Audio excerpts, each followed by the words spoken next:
सुप्रभात मंडळी. आपण भारा भागवत लिखित फास्टर फेणे श्रेणीतलं आगे बढो फास्टर फेणे हे पुस्तक सध्या वाचत आहोत. आणि त्यातली गोष्ट कालपासून जी आपण सुरू केली आहे तिचं नाव आहे पिवळ्या संकटावर मात. काल आपण बघितलं की बन्या त्या रेल्वेच्या एका वॅगनमध्ये बसला आणि तिकडनं तो वाघही वरती चढायचा प्रयत्न करत होता. आता पुढे बघूया काय होतं आहे.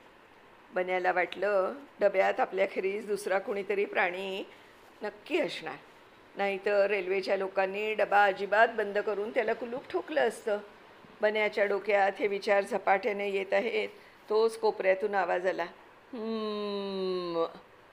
बन्याचे विस्फारलेले डोळे कोपऱ्यातल्या अंधाराकडे वळले. त्या अंधारातली वस्तू त्याला आता ओळखता आली. ते एक वासरू होते.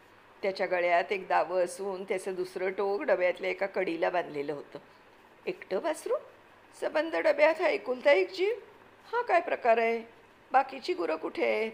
किती कुठेतरी उतरवली गेली आणि हे तेवढं एकटंच मागे राहिलं. बिच्चार किती आर्त स्वरात ओरडलं हे हंबा.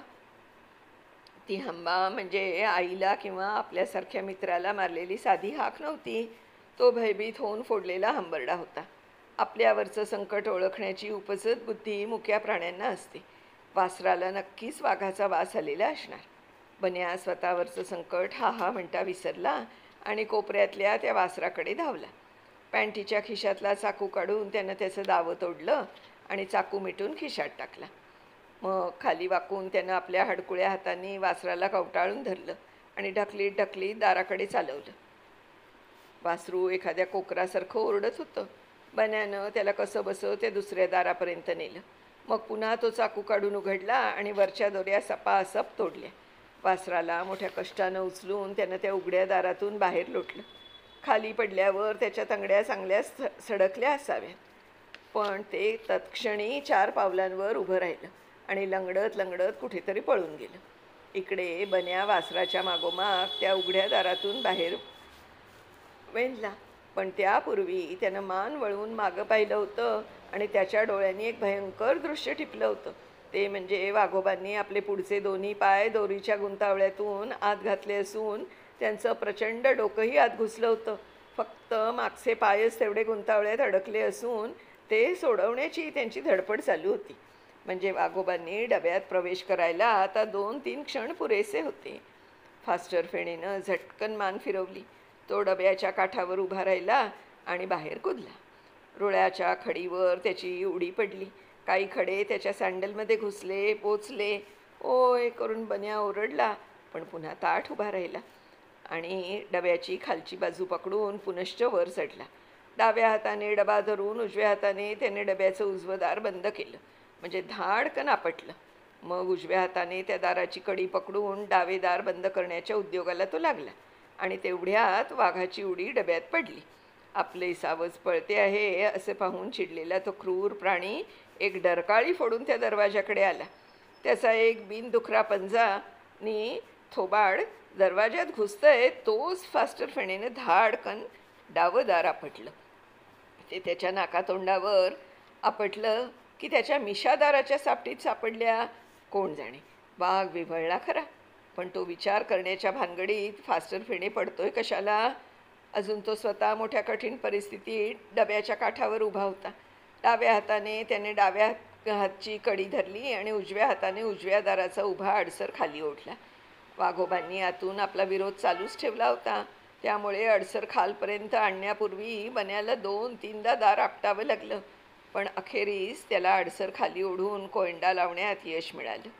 खालच्या झापेला 2 कड्या होत्या, त्याही वर उचलून त्याने वरच्या दारात अडकवून टाकल्या आणि अशा रीतीने कडेकोट बंदोबस्त करून त्याने खाली उडी टाकली. पण उडी टाकल्यावरही तो थांबला नाही. त्याचे सशासारखे चपळ डोळे आजूबाजूचा वेध घेऊ लागले. मग सपाट्याने विचार करू लागले की पुढं काय करावं लागेल. ही मालगाडी नुसतीच इथे कुजत पडली नाही खास, हिला लवकरच इथून हलणं भाग आहे. कारण मुंबईहून पुण्याकडे जाणाऱ्या गाड्या या रुळांवरून धावत असतात, तेव्हा या गाडीवर ड्रायव्हर असलाच पाहिजे. गाडी खूप लंबाडी, त्यामुळे मागच्या पुढच्या टोकांना अजून कळलेलं दिसत नाही. कुणीतरी ही बातमी द्यायलाच हवी की तुमच्या गाडीमध्ये वाघ बसलाय म्हणून. बसलाय? तो असाच बसून राहणार आहे का? ज्या दरवाजातून तो आत घुसला तो अजून उघडाच आहे की. म्हणजे दारावर दोऱ्यांची गुंतवणूक खूप असली तरी त्यातूनच त्याने अंग घुसवलं ना. मग तसंच अंग घुसवून तो तिकडून बाहेर पडेल की. बाहेर पडेल? काय म्हणून त्याला बाहेर पडू द्यायचं? डब्यात कोंडलेला वाघ पुन्हा काय म्हणून मोकळा सोडायचा? ते काही नाही. ते पलीकडचं दारही आपण बंद करून टाकूया. काही झालं तरी टोलेजंगी शिकार आता फुकट घालवायची नाही. बन्या उर्फ फास्टर फेणे खाली वाकला आणि रांगत रांगत खालून पलीकडे गेला. मात्र त्या दारापासून थोडे अंतर राखून गेला, कारण तेवढ्यात वाघोबा बाहेर आले तर त्यांची उडी नेमकी अंगावर झेलण्याची त्याची इच्छा नव्हती. पलीकडे जाई तो बन्याचे कपडे तिसऱ्यांदा घामानं भिजले होते. कपड्यांचा लगदा बनला होता म्हणा ना. पण तसाच उभा राहून तो डब्याच्या दाराकडे पाहू लागला. वाघोबांची स्वारी दोरीला धरून उभी होती. काळ्या फोडीत होती. आता त्याला बाहेर पडणं फारसं कठीण नव्हतं, कारण दोरीचे भोसकांड त्याने मघाशीच ओढून तोडून मोठं केलं होतं. त्या भोसकांडातून आपली गर्दन त्यानं बाहेर काढली होती. आता सबंध देह तो बाणासारखा बाहेर फेकणार. तोच बाहेर अकस्मात एक चमत्कार झाला. चाकूचे उघडे पाते चिमटीत धरून गोफणीतून दगड फेकावा तसा बन्यानं चाकू फिरकावला. बलभीमाचे नाव घेऊन त्या काडी पैलवानाने ती कृती केली होती. चाकूने कधी वाघ मरत नाही हे त्याला कोणी सांगायला नको होतं. हा वेडगळपणा आहे हे त्याला कळतही होतं. पण अशा कृती करताना माणूस विचार थोडाच करतो. त्या आपोआप घडून जातात. त्याप्रमाणे ही कृती घडली आणि दैवयोग असा की चाकू 2 गिरक्या घेऊन जो गेला तो बरोबर नेम साधून वाघाच्या नरड्यावर आदळला आणि त्याचं डोक त्याच्या नरड्यात घुसलं. आणि तेवढ्यानं त्याला प्राणांतिक जखम जरी झाली नसली तरी तो जखमी नक्कीच झाला. त्याचे थोबाड निपंजे केव्हाच मागे हटले आणि मग डब्यातून जे तर थरेचे आवाज निघू लागले त्यावरून वाघोबा तक्तपोशीवर गडाबडा लोळत आहेत आणि विवळत आहेत हे बन्यानं ओळखलं. कदाचित त्याचे दोन्ही पंजे त्यावेळी नरड्यातला चाकू काढण्यात गुंतलेले असणार. ही सोन्यासारखी संधी सोडली तर तो फास्टर फेणे कसला. त्यानं ताडकन डब्यावर उडी मारली. दोन्हीकडची दारं ओढून त्यानं आपटली आणि अडसर कडी कोंडा लावून इकडचाही बंदोबस्त कडेकोट केला. पण हे करीत असताना वाघाच्या विवळण्याखेरीज दुसराही एक आवाज त्याने ऐकला होता. तो आवाज कसला असावा हे त्याला त्यावेळी कळलं नव्हतं. तो आगगाडीच्या शिट्टीचा आवाज होता. सिग्नल पडलं होतं आणि इंजिनानं बन्या बन्या म्हणून हेटाळणीनं हसत शिट्टी दिली होती आणि आगगाडीच्या एकूण एक मणक्यांना हादरा बसून खडाडखाड करीत गाडी चालू झाली होती. आपले पाय डब्याच्या खालच्या काठावर ठेवून आणि दोन्ही हातांनी अडसर घट्ट पकडून बन्यानं भीत भीत खाली पाहिलं. रेल्वे लाईनवरची खडी मागे पडत होती. गाडीला वेग चढत होता. म्हणजे तसा फार वेग होता असं नाही. बोलून चालून मालगाडीच ती. एरवी कदाचित बन्यानं उडी मारली असती, पण आज त्यानं जो सपाटे बंद विक्रम केला होता त्यामुळे त्याची शक्ती खचलेली होती. उडी मारण्याचं धाडस त्यानं केलं नाही. त्याला माहीत होतं की खंडाळा स्टेशन इथून लांब नाही. आणखी 5 मिनिटाच्या आत गाडी स्टेशनात शिरून उभी राहील आणि समजा तिला स्टेशनात उभं राहायचं नसेल, फक्त आडरानातच उभं राहण्याची आचरट खोडीला असली तरी आपण हातवारे करू की स्टेशनात कुणीतरी आपल्याला पाहील आणि मग गाडी उभी राहीलच.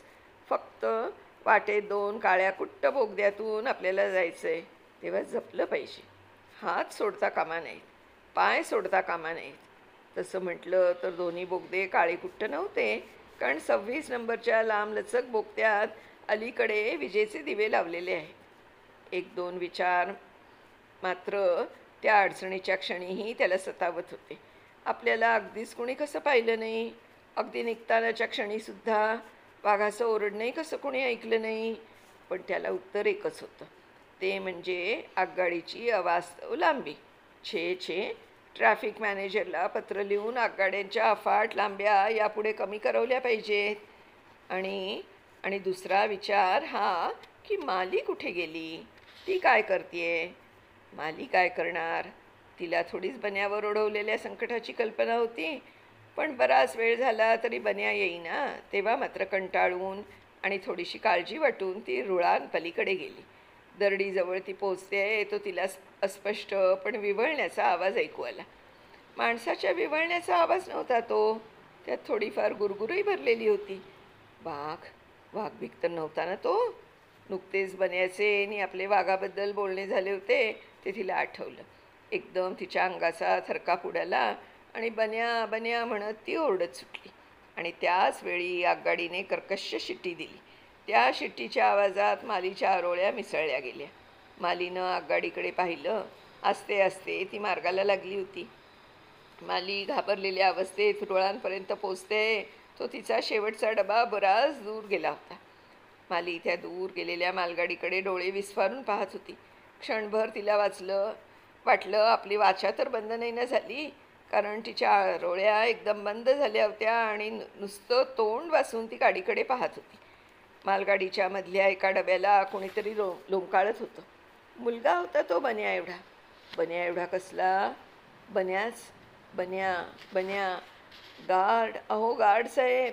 तिच्या हाका कुणालाही ऐकू गेल्या नाहीत.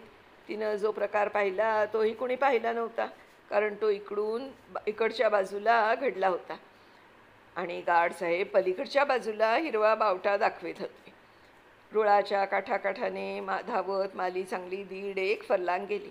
तोपर्यंत गाडी 25 नंबरच्या बोगद्यात शिरली होती. मालीच्या डाव्या हाताला एक पिवळ्या रंगाचे पक्क्या बांधणीचे केबिन होते. त्याच्यावर पाटी होती. Battery hill cabin. कॅबिनच्या सज्जातून वाकून सिग्नलवाला आश्चर्याने त्या धावणाऱ्या मुलीकडे पाहत होता.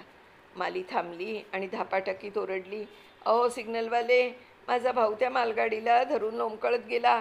तुम्ही लवकर गाडी उभी करा हो. आश्चर्यचकित झालेला सिग्नलमन ताड जिना उतरून खाली आला. लवकरच शुद्धीवर येईल. त्याला कोणताही अपाय झालेला नाही. डॉक्टरांनी बन्याला तपासून सांगितलं. खंडाळ्याच्या स्टेशनात मालगाडी उभी राहीपर्यंत बन्या सावध होता. गाडी थांबली मात्र आतापर्यंत त्याच्या मनाला झालेला असह्य ताण तुटला. त्याचे अडसरावरचे हात ढिले पडले आणि तो जो फलाटावर कोसळला तो मूर्छावस्थेतच. हा म्हणता त्याच्या भोवती ही गर्दी जमली. रेल्वे पोलीसही आले. मालगाडीच्या त्या बंद वाघिणीमधून काहीतरी चमत्कारिक आवाज येत होते. कण्ण्याचे विव्हळण्याचे आवाज. धप्प धप्प गुर्र गुर्र. कुणी दरवाजा उघडला नव्हता, कारण सर्वांना शंका आलीच होती की आज साधं ढोर नसावं, सर्कशीतला एखादा हिंस्त्र पशु असावा. बन्याच्या डोक्याला थोडासा मार बसला होता खरा, पण एकंदरीत त्याचं सगळं ठीक होतं. डॉक्टरांनी त्याला लवकरच शुद्धीवर आणलं तेव्हा तो कावऱ्या बावऱ्या नजरेनं असं भोवतार पाहू लागला. बन्या कसं वाटतंय तुला आता? बरं वाटतंय ना? माली त्याच्या डोक्यावरून हात फिरवीत रडव्या सुरात विचारत होती. सिग्नलमन बरोबर लॅडीसमध्ये बसून ती खंडाळ्यापर्यंत आली होती. लॅडीस म्हणजे माहिती आहे का? रुळांवरून लोटत नेण्याची छोटी एक बाकवाली गाडी. रेल्वे लाईनचे इन्स्पेक्टर जेव्हा रुळांची तपासणी करण्यासाठी निघतात तेव्हा ते लॅडीसचाच उपयोग करतात. साहेब बाकावर बसलेले असतात आणि 3-4 कामगार मागून लॅडीस लोटत असतात. लॅडीस अशा सपाट्याने रुळावरून जाते की जशी काही खरी आगगाडी. मोठा थाट असतो साहेबांचा. माली अशीच थाटात खंडाळ्यापर्यंत आली होती. त्याचं असं झालं, कॅबिनमधल्या लोकांनी पाहिलं की मालगाडीला संदेश पाठवणं शक्य नाही, तिला वाटेत अडवणंही शक्य नाही. तेव्हा मालगाडीला सरळ खंडाळ्यापर्यंत जाऊ देण्याशिवाय दुसरा इलाज नव्हता. खंडाळा स्टेशन तसं फार दूर नव्हतं, पण वाटेतच तो पोरगा पडला तर आपल्याला गाडीच्या मागे गेलंच पाहिजे. धावतच जायला हवं. जवळच फरसबंदी उतारावरून टाटा पॉवरचे प्रचंड पाईप तिथे खाली आणलेले होते. तिथे एक गुरखा रायफल घेऊन उभा होता. त्यानं ओरडून सुचवलं, ये लेडीज ले लो. रुळाच्या सायडिंगवर खरोखरच एक लेडीज धूळ खात पडली होती. मग काय विचारता, त्या लॅडीसमध्येच मालीला बसवून एक सिग्नलवाला आणि एक पोर्टर अशा दोघांनी ते भराभर लोटत खंडाळ्यापर्यंत आणलं होतं. वाटेत त्यांनी रुळांची तपासणी केली होती. बोगद्यातून जाताना टॉर्चचा प्रकाश फेकला होता. बन्याची स्वारी वाटेत तरी पडलेली नव्हती. आता बन्या जेव्हा शुद्धीवर आला तेव्हा डोळ्यांची उघडझाप करीत त्यानं मालीकडे पाहिलं. क्षण मात्र त्याच्या नेत्रात हसू चमकलं. आपले घाणेरडे कपडे झटकून डोक्यावरच्या झिपऱ्यांमधून बोटं फिरवीत त्यानं जमलेल्या मंडळींकडे हसत पाहिलं. मग त्याच्या तोंडावरचे हसू एकदम मावळलं. त्याचं आधीच मोठे असलेले डोळे आणखी मोठे मोठे होत गेले. तांबारलेल्या डोळ्यांनी तो मालगाडीकडे पाहू लागला. स्टेशन मास्तर आणि रेल्वे पोलीस त्याच्या शेजारीच उभे होते. बन्या उर्फ फास्टर फेणे ताडकन उठून उभा राहिला. एका हाताने त्याने स्टेशन मास्तरांचा दंड आणि दुसऱ्या पोलीस इन्स्पेक्टराचा दंड पकडला आणि तो दबलेल्या आवाजात म्हणाला, तो डबा जपून उघडा बरं का, त्यात एक भली दांडगी शिकार कोंडलेली आहे. शाब्बास फास्टर फेणे, तू पिवळ्या संकटावर मात केलीस. अशा शब्दात पुणेकर मित्रांनी बन्याचं स्वागत केलं. त्यावेळी भवितव्यता हळूच हसली असेल का? असेलही, कारण वाघोबापेक्षाही जबरदस्त अशा एका पिवळ्या संकटाला बन्या वर्षभराने सामोरा जाणार होता. कसा, ते आता आपण पुढे बघणारच आहोत. पण आजची ही गोष्ट आपली इथे संपली आहे मंडळी. उद्या पुढच्या भागास भेटूया. तोपर्यंत बाय बाय.